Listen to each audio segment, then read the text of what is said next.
अच्छा जनाब, हमारी बात चलेगी अब about to the lighthouse के बारे में। ये हमारा चूंकि मॉडर्न नावल है, अब इसमें हमारे पॉइंट्स हमारी राइटर ने हमें क्या बताए हैं। उसने 1927 के अंदर जो था ना, कंसीडर किया जाता था कि मोस्ट इंपोर्टेंट काम है किसका, वर्जीनिया वुल्फ का 20वीं सदी का मोस्ट इंपोर्टेंट काम है about to the lighthouse पे। अब हम आगे हैं। एम्बिशियस नावल है जनाब, ऐसा नावल है जिसके अंदर वो अपने एम दिखाती है। वुल्फ ने क्या कर दिया था, एस्टेब्लिश कर दिया था अपने आप को one of the leading writers of the modernism. Woolf की अब तारीफें हो रही हैं जनाब, जदीद राइटर्स के अंदर उसने अपने आप का एक मुकाम बनवा लिया था। और उसने इनोवेटिव लिटरेरी टेक्निक्स, इनोवेटिव होती है इजाद, नई नई इजाद करना, ये लिटरेरी टेक्निक्स उसने इजाद कर ली थी और बताया कि जो एक्सपीरियंसेस बजाते खुद खातून कर सकती है और फिर वो मुहैया कर सकती है alternative male dominated views of reality. वो वाले व्यूज भी आपको दिखा सकती है जो कि मेल डोमिनेटेड सोसाइटी में पाए जाते हैं, कि आदमी क्या नुक्ता नजर से देखता है, औरत क्या अपने तजर्बात से बताती है। ये सारा कुछ उसने हमें बताना था जनाब। ये जो सरफेस हम चल रहे हैं नावल की, उसके बारे में बात करते हैं तो हमें फैमिली दिखाई गई है, रामसे फैमिली दिखाई गई है और इसके साथ गेस्ट दिखाए गए हैं जो आते हैं उनके साथ छुट्टियां गुजारने के लिए। उनके हब्रिडीज आइलैंड, स्कॉटलैंड में उनका घर है। एक छोटा सा आइलैंड है, जजीरा है, जहां पर हॉब्रिडीज इलाका है स्कॉटलैंड में, वहां पर छुट्टियां गुजारने उनके कुछ दोस्त आए हैं। और अब उसके मरकज में क्या होता है, ये नावल जो क्या कर रहा है हमें जनाब, एक मेडिटेशन दे देता है ऑन टाइम। टाइम के ऊपर एक सोच हमारी चल पड़ती है। यहाँ पर जो लोग आए हैं ना, वो बाद में 10 साल बाद आने हैं दोबारा। तो 10 साल के अंदर जो वाकयात होने हैं, उसके बाद जो हालात होनी है, ये उसने हमें दिखाने हैं 3 पोर्शंस के अंदर करके। ह्यूमंस जो हमें दिखाए गए हैं, उनकी रिलेंटलेस पैसेजेस दिखाए गए जनाब। ये जो ह्यूमर इसमें आए हैं, उनके जो पैराग्राफ्स हमें मिले हैं, वो ऐसे पैराग्राफ्स मिले हैं कि आप उनको कह सकते हैं कि फटाफट ही खत्म हो जाने वाले हैं, फटाफट ही उस पर बात हो जाएगी। अब नावल जो है वो क्या कर रहा है, वो पब्लिश किया गया है जनाब इसके अंदर जब वो बड़ा इंप्रेसिव पीरियड चल रहा था। इंप्रेसिव वही चेंज वाला पीरियड चल रहा था ना, लिटरेरी इंग्लिश लिटरेरी हिस्ट्री का इंप्रेसिव डेवलपमेंट पीरियड चल रहा था जब ये नावल पब्लिश हुआ।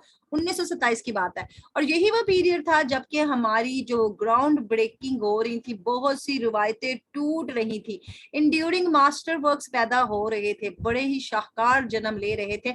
जैसा कि टी.एस. एलियट की वेस्टलैंड भी तो एक शाहकार ही है ना। ये है विलियम फॉकनर, विलियम फॉकनर की sound and the fury, James Joy की यूलिसियस, ये तीनों किस्म के शाहकार थे। और तीनों राइटर हमारी वर्जीनिया के कंटेम्परेरी है, उसके साथ के दौर के ही है, उसके दौर के उसके इलाकों में लिखने वाले भी थे। ये जो पीरियड चल रहा था ना, इंटेलेक्चुअल अचीवमेंट का पीरियड चल रहा था जब इसने टू द लाइट हाउस लिखी है। वर्जीनिया एम्फसाइज कर रही है कॉन्शियसनेस पे, जोर देती है सोच के ऊपर, करेक्टर्स के अंदर क्या चल रहा है, कांस्टेंट जो बन रही है ना बात, साइंटिफिक साइकोलॉजिकल आइडियाज हमें दे रही है, साइंसी और नफ्सियाती तखयलात हमें बता रही है जो इनर चल रहे हैं किसी भी किरदार के अंदर।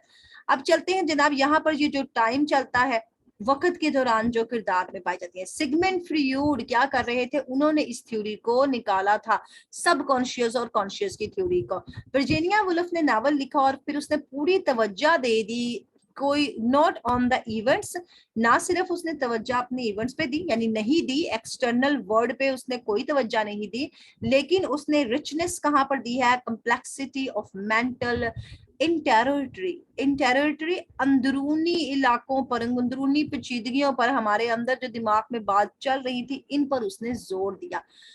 आखिरकार हम देखते हैं तो ये सेंस हमें क्या दिखाती है, कॉन्शियसनेस दिखा देती है। वुल्फ का नरेटिव डिपार्ट पता लगता है, बोलती है ना वो, वुल्फ भी हमें नरेशन ही दे रही है ना, बोलने का तरीका ही है इसका भी। ट्रेडिशनल प्लॉट जो होता था वो ड्राइवन हो गया, चला गया, स्ट्रक्चर उसका घूम घुमा गया, गायब हो गया, उसकी जगह क्या हो गया, it is often expressed by an objective. और जो ट्रेडिशनल प्लॉट्स होते थे ना, वो चीजों के बारे में होते थे, वो ऑब्जेक्ट के बारे में बताते थे, यानी वो सब्जेक्ट, वर्ब और ऑब्जेक्ट भी पता है ना आपको। सब्जेक्ट वो होता है जो जुमला शुरू करता है, ऑब्जेक्ट वो होता है जिसपे बात की जाती है। तो ट्रेडिशनल प्लॉट में ऑब्जेक्टिविटी होती थी जिसके ऊपर बात होती थी, लेकिन अब सब्जेक्टिविटी हुई, यानी बंदा जो बात कर रहा है वो आपको मिलवाया जा रहा है।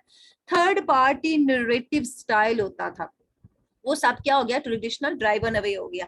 अब इसकी जगह क्या हो गया, incorporates highly innovative literary devices, बड़ी ज्यादा हाईली, बहुत आला किस्म की उसने अदबी किस्म की तकरीब तरकीब इस्तेमाल की, क्या काबू करने के लिए, थॉट प्रोसेस को काबू करने के लिए, खास तौर पर स्ट्रीम ऑफ कॉन्शियसनेस और फ्री इनडायरेक्ट डिस्कोर्स। ऐसा डिस्कोर्स होता है गुफ्तगू, ऐसी गुफ्तगू जो फ्री है, जिसपे किसी किस्म का कोई दबाव नहीं चल रहा किसी दूसरे बंदे का। ये सारा कुछ आपको दिखाया गया नावल में। हमें सब्जेक्टिविटी के जरिए ये सारी चीजें दिखाई गई, जिसमें फोकस किया गया सिर्फ सब्जेक्टिविटी ऑफ रियलिटी पर, हकीकत में जो सब्जेक्ट है, जो मौजू है उस पर, उसके तजर्बात पर और वक्त पर। इन सब चीजों पर हमें नावल जो है वो फोकस करता दिखाई देता है और रिप्रेजेंट कर रहा है इंटरवीविंग, और हमें रिप्रेजेंट होता है नुमाइंदगी करना, नुमाइंदगी कर रहा है अंदरूनी बुने हुए मुख्तलिफ प्रोस्पेक्टिव्स का, मुख्तलिफ ख्यालात का, जो कि इंडिविजुअल ट्रेन चल रही है। एक ट्रेन जो होती है वो होती है ना, वो रेलगाड़ी, ट्रेन चल रही है किसकी, सोचों की ट्रेन जो एक इनफरादी बंदे के दिमाग में चल रही है, उसके साथ ये नावल इंटरवेविंग है, बुना हुआ है, जिसमें मुख्तलिफ सोचें आ रही हैं, स्ट्रंज्ड टुगेदर। और ये सारी की सारी सोचें क्या हो गई हैं, इकट्ठी जुड़ गई हैं, कॉन्स्टिट्यूट अ कोहेसिव होल। इन्होंने मिलके बना दिया एक कोहेसिव होल को। कैरेक्टर की तरफ चले जाते हैं तो मिसेस रमजे, मिस्टर रमजे। मिसेस रमजे हमारी हॉस्पिटैलिटी एबल वाइफ हैं और अपने 50 साल की उम्र में अपने हस्बैंड से बहुत ज्यादा मोहब्बत करती हैं। मिस्टर रमजे जो है वो साइंटिफिक बंदा है, रीजन पे बात करता है, रैशनैलिटी पे बात करता है। हमारी मिसेस रमजे जो है वो डोमेस्टिक औरत है और वो एक मदर है, एक वाइफ है, और वो सिर्फ और सिर्फ इस पे यकीन रखती है कि उसका हस्बैंड जिसमें खुश है, मेरी खुशी उसी में ही है। हस्बैंड जो है वो प्रोफेशनल बंदा है। इसके साथ हम लिली को देखते हैं। लिली एक अनमैरिड पेंटर है। एंड तक आके भी लिली की शादी नहीं होती। ये शायद हमें 40 साल या 38 साल की दिखाई गई है और एंड तक आके 10 साल बाद ये अगर 48 या 50 की भी हो जाती तो शादी कोई नहीं करती। मिसेज रमजे जो थे वो उसके साथ उसको पिटी फील होती है, पिटीनेस महसूस करती है, तरस करती है उसके ऊपर कि ये घरेलू परेशानियों की वजह से जल्दी वफात पा गई है, मेरी तरह आजाद तितली रहती तो शायद बच ही जाती।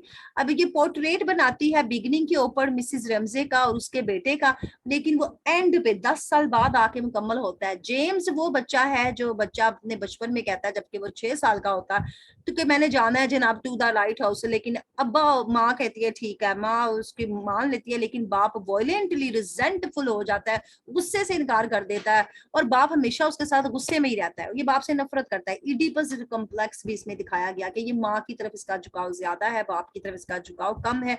कटिंग करता है इमेजेस को मैगजीन से और बड़ा खुश होता है और इसकी माँ की ही लिली तस्वीर बनाने वाली होती है। पॉल रॉयले दिखाया गया करेक्टर जनाब, ये दोस्त हैं हमारे मिसिज रमजे और मिस्टर रमजे की फैमिली के, छुट्टियां गुजारने इनके साथ आते हैं और पॉल जो है ना वो मिंटा डोयल को प्रपोज कर लेता है और मिसिज रमजे यही कोशिश करती है, मैच मेकर होती है कि इसकी उससे शादी हो जाए, इसकी उससे शादी हो जाए।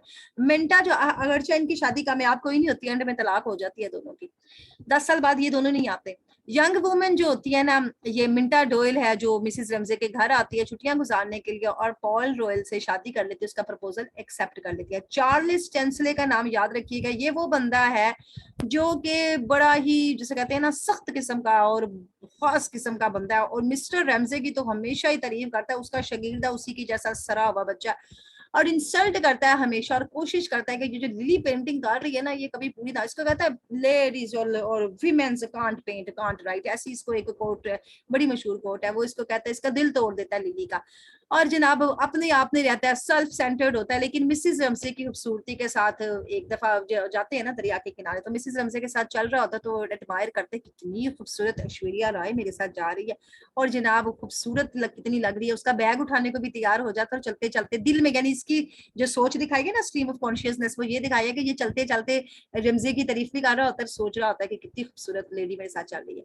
ये इनके इनर कॉन्शियसनेस पे ये बात है। विलियम बैंक्स को दिखाया गया जनाब, इसके साथ वो कहती है कि मिसिज रमजे चाहती है कि लिली की शादी इस बंदे के साथ हो जाए।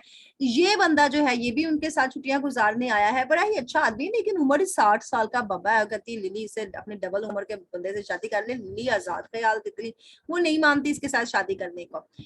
आगे चलते हैं तो कारमाइकल का एक करेक्टर दिखाया गया है। कारमाइकल जो है वो एक शायर है। देखिए इसके अंदर भी उसने शायर भी डाला है, पेंटर भी डाला है, घरेलू खातून भी डाली है। उसने पूरा वो बॉम्ब्स ग्रुप, बैरी ग्रुप्स जो था ना, वैसा ही उसने अपने इस नावल को बनाया।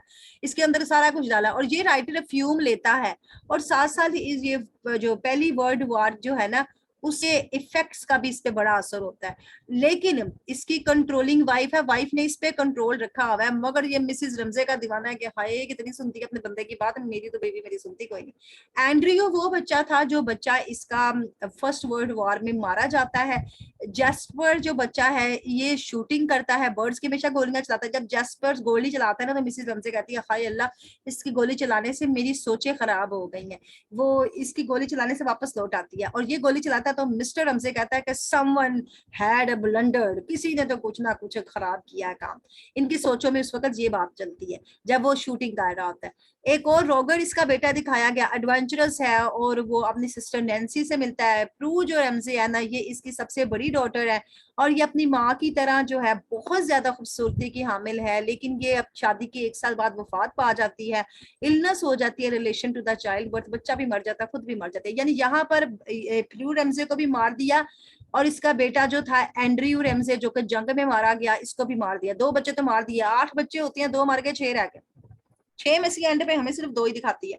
रोज इसकी बेटी जो थी, रोज वो बड़ी एस्थेटिकली इंक्लाइंड थी और रमजे की एक ऐसी डॉटर थी जो कि बड़ी खूबसूरत थी और खूबसूरती ही अरेंजमेंट करती थी और माँ की ज्वेलरी शुलरी पहन के बड़ा सज बन के रहती थी। नैन्सी जो थी ना वो एडवेंचरस थी, ये एस्थेटिक थी ना। रोज जो थी जमालियाती हुस्न को मानती थी, ये मोहम्मद को मानती थी, इंडिपेंडेंट बड़ी आजाद ख्याल थी। नैन्सी जो बेटी थी इसके, और नैन्सी जो थी वो अपनी माँ से बिल्कुल मुख्तलिफ थी। वो बिल्कुल नहीं चाहती थी कि घर में रोटियां पकाए, हांडियां पकाए। वो इनकी पॉल रैले और मिंटा डोयल की जो मंगनी होती है ना, उसमें शादी जो मंगनी गाड़ी होती है ना, उसमें शरीक होती है बीच के ऊपर। उन्हें उससे कोई नहीं डर, माँ मेरा घर इंतजार कर रही है, अब्बा घर इंतजार कर रहा है। वो पॉल और मिंटा के आगे पीछे मंडरा रही होती है, आजाद जो होती है, डरती नहीं ना किसी से। केम जो है वो उनका सबसे छोटा जो है, सबसे छोटी बेटी है केम। ये केम जो है ये भी बड़ी एनर्जेटिक है और बड़ी मिस्चीवियस शरारती लड़की है। मिसिस रमसे हमेशा उसे लानत मनामत करती रहती है कि तू बड़ी होएगी ना तो माँ की नाक ही कटवाएगी, घर के काम तुझे कोई नहीं आते। केम्स जो है ना वो जेम्स के साथ जाती है, बिल्कुल एंड में हमें सिर्फ केम्स और जेम्स 2 बच्चों से मिलवाया जाएगा, ये वही लड़की है। फाइनल सेक्शन में मिलते हैं। मैकनेब जो है इनकी एक हाउसकीपर है जिसको घर की निगरानी दी गई है कि जनाब 10 साल बाद ये लोग घर में आते हैं तो घर के जो बुरे हाल हुए होते हैं तो फिर ये मैकनेब जो है साफ सफाई भी करती है। मैकेल्स्टर जो है फिशरमैन होता है जिसके साथ है मिस्टर रमजेस जो अंदर लाइट हाउस को जाते हैं। और मैकेल्स्टर्स का बेटा जो होता है ना, वो एक कच्ची मछली को भेजता है अंदर ताकि वो दूसरी मछली पकड़ सके। ये उसको एक बात उनके सोचों में आती है। रोजर्स जो है वो उनके कुत्ते का नाम है जिसके दांत कोई नहीं है। कैनी जो है रेमसेस की लेडी ग्रंजोर है जनाब। कैंडी एक करेक्टर है। इसके बाद मिस्टर बेस्ट है। ये करेक्टर्स इतने इंपॉर्टेंट नहीं है। मैकबेथ के साथ ही उसकी सफाई करने वाली एक सेली है। फिर जॉर्ज बेस्ट का करेक्टर दिखाया गया है, ये भी उनके साथ, ये सफाई करने वाले सारे एंड में आ गए। और इसके बाद विजिटर रेमसेस के हाउस का एक दिखाया गया है, बैकविथ, ये मिसेस बैकविथ पे करेक्टर है। एंड में वो अपने कुछ सफाई करने वाली सेलियां भी ले आती है ना, घर के लिए तो साफ नहीं कर सकती, फिर कहती है इन सबको करवाती हूँ अपने साथ मिलके। तो चलो चलो हमारे करेक्टर्स की डिस्कशन